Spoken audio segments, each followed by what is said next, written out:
हमारे लिए ये अपमान की बात है कि हमारा सर मोड़ दिया जाए, हम पे मुंह मार दिया जाए। जो हरकतें की हैं उन्होंने, बहुत नीच हरकत की है उन्होंने। लोग सड़कों पर हैं, इसका जिम्मेदार भी सरकार है। सामंतवादियों ने उस कथावाचक के साथ की गई उस घटना की मैं कड़े शब्दों में निंदा करता हूँ। क्या यादव समाज भी चूड़ियां पहन के बैठ जाए? वो ऐसा यादव समाज नहीं है। यादव समाज एक सशक्त समाज है और वो अपनी बदला जरूर लेगा। SC ST बैकवर्ड क्यों है? मुंह पर तमाचा मारा गया है। हम जो करें, कहते हिटलर का है शासन काल, यहाँ झूठ की गंगा बहती है। जो भी यहाँ सच बोलेगा उसे जेल में डाला जाएगा। इटावा में यादव कथावाचक के साथ पिटाई के बाद अब इटावा में बवाल हो चुका है। तमाम जो यादव संगठन और यादव रेजिमेंट के लोग थे वो 2000 से ज़्यादा संख्या में दादरपुर गांव पहुंचे और दादरपुर गांव में उन्होंने थाने का घेराव करा और अब इटावा में बड़ा बवाल हो गया है।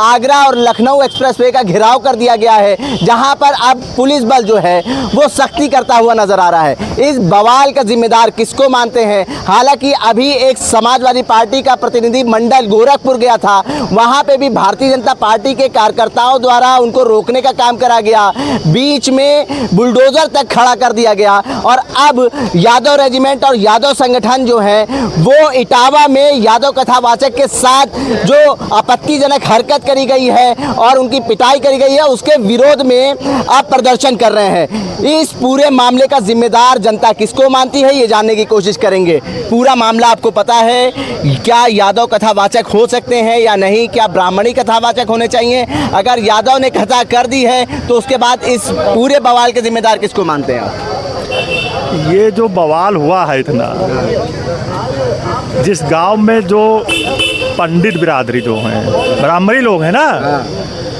जो हरकतें की हैं उन्होंने, बहुत नीच हरकत की है उन्होंने। हाँ, अभी यही हरकत वहीं पे ब्राह्मण के जगह यादव होता और भागवत जो कथा पंडित जी थे वहाँ पे वो पंडित होते था और यादव ना होता, तो आप सोच लीजिए, अंदाज़ा लगा लीजिए क्या होता अब तक है।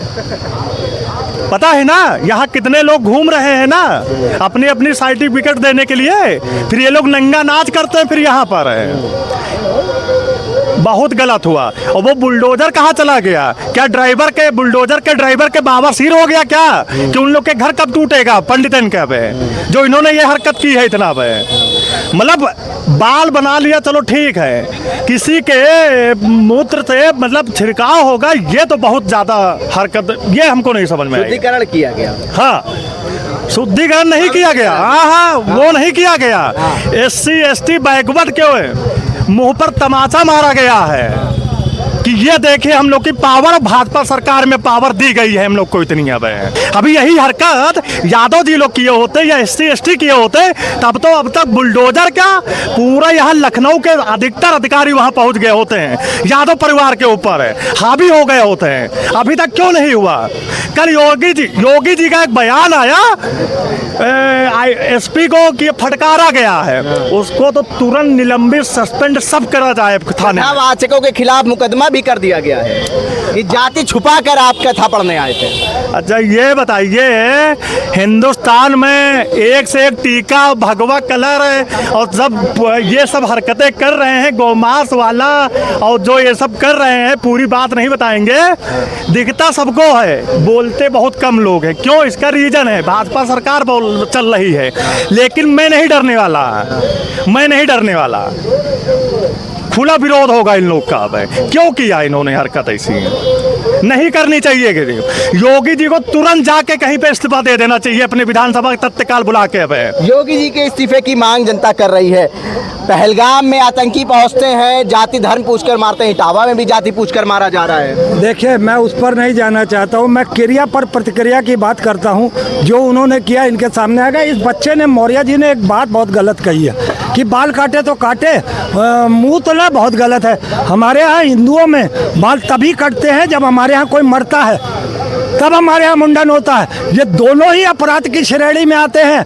मान लिया पंडित यादव ने अपना नाम बदल के किया, वो मुकदमा कर दिया, चलिए वो माफ़ी मांग लेगा कि मैंने पंडितों के डर से ऐसा किया, क्योंकि मेरे पास कोई रोजगार नहीं था, मेरे पास यही एक ज्ञान था जिसे मैं बांट सकता था समाज में, और अच्छी चीज़ को बांटने में अगर नाम भी परिवर्तित हो तो उसमें क्या फ़र्क पड़ता है। मगर हमारे लिए ये अपमान की बात है कि हमारा सर मोड़ दिया जाए, हम पे मुंह मार दिया जाए और हमें घुमाया जाए, लोगों के जनता के बीच में जलील किया जाए। तो क्रिया पर प्रतिक्रिया सही चुनाव है यादव समाज का, मैं उसका समर्थन करता हूं।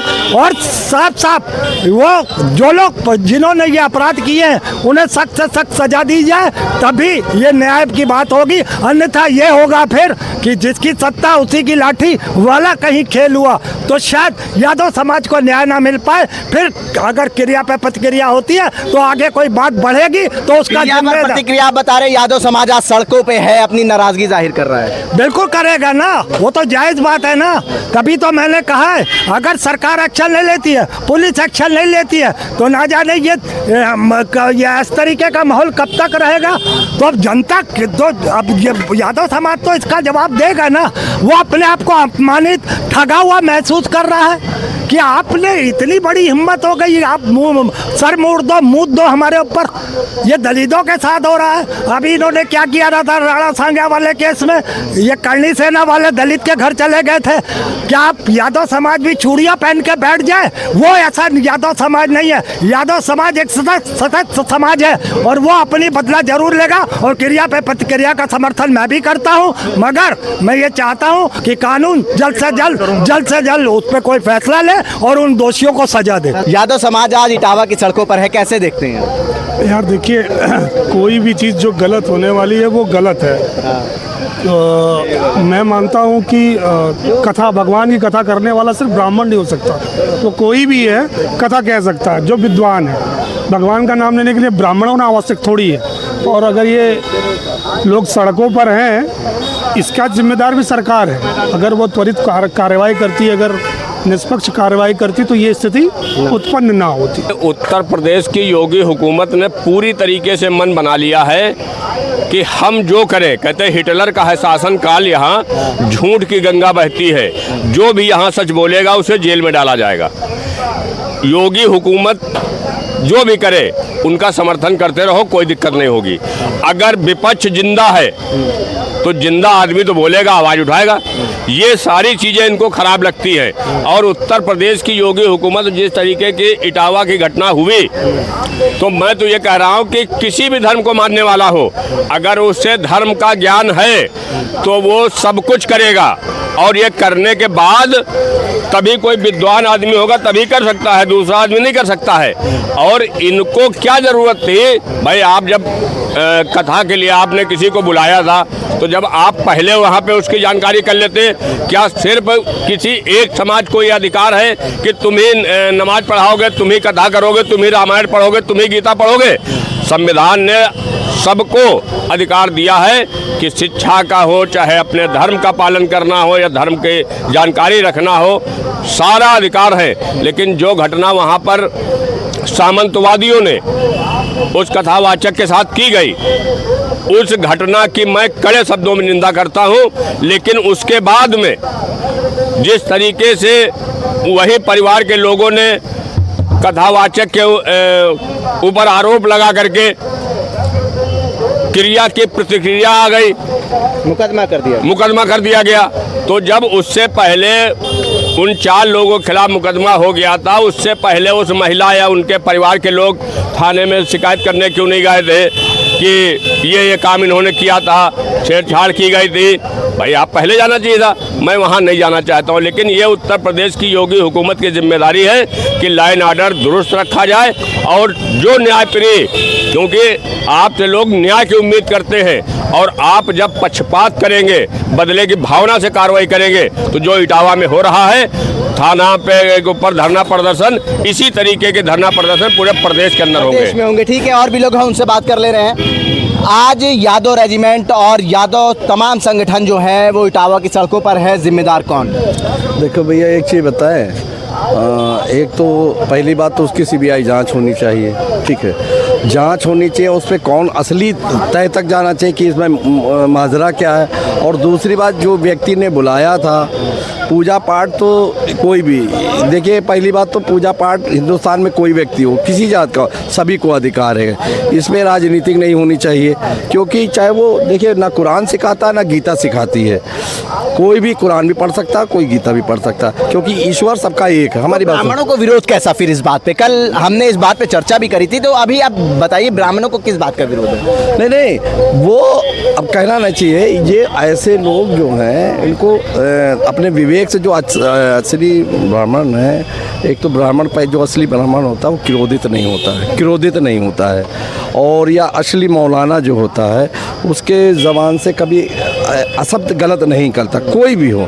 ये दो ऐसे एक हैं हमारे समाज में, चाहे वो मौलाना हो या पंडित हो, ये इन लोगों के मन से कभी, जो अच्छे व्यक्ति होते हैं उनसे उनकी अच्छी वाणी निकलती है। तो मैं उस पर नहीं जाना चाहता हूँ, मगर जो वहाँ पर हुआ, अगर उसके साथ गलत हुआ, देखिए मान ले उसने पूजा भी किया, तो उस नाते उसके साथ जो हुआ वो गलत हुआ। कथा वाचन, कथा पढ़नी चाहिए सिर्फ ब्राह्मणों को या दूसरी जाति को भी लोग कथा पढ़ सकते हैं? क्योंकि इस घटना को देख के तमाम लोगों के अंदर डर भी पैदा हो गया। नहीं, ऐसा देखिए, मैंने वही कहा ना कि कुरान और गीता पे वो नहीं होना चाहिए, दहशत नहीं होनी चाहिए। एक ये पाक चीज़ है, और इसमें सभी किसी को अधिकार है, सभी को अधिकार है। चाहे गीता भी पढ़ सकता है, कुरान भी पढ़ सकता है, हिंदू आदमी कुरान भी पढ़ सकता है, और मुसलमान भाई गीता भी पढ़ सकता है। तो इस पे जो भी अगर कोई राजनीति कर रहा तो गलत है, वो हिंदुस्तान का व्यक्ति नहीं है। ठीक है, देखिए तमाम लोगों से ये हम जानने आए थे कि गोरखपुर में जिस तरीके से समाजवादी पार्टी का जो प्रतिनिधिमंडल गया था उन व्यापारियों से मिलने, तो उनको वहाँ पर बुलडोजर लगा के रोका गया। और इटावा में जो बवाल हुआ है, यादव रेजिमेंट और तमाम जो यादव संगठन के लोग हैं बड़ी संख्या में दादरपुर गांव पहुंचे हैं, उन्होंने घेराव करा, जिसके बाद पुलिस से झड़प भी देखने को मिली और पुलिस ने सख्ती भी दिखाई। इस पूरे मामले का जिम्मेदार जनता किसको मानती है? उल्टा चश्मा के लिए आकिब मिराज खान, लखनऊ।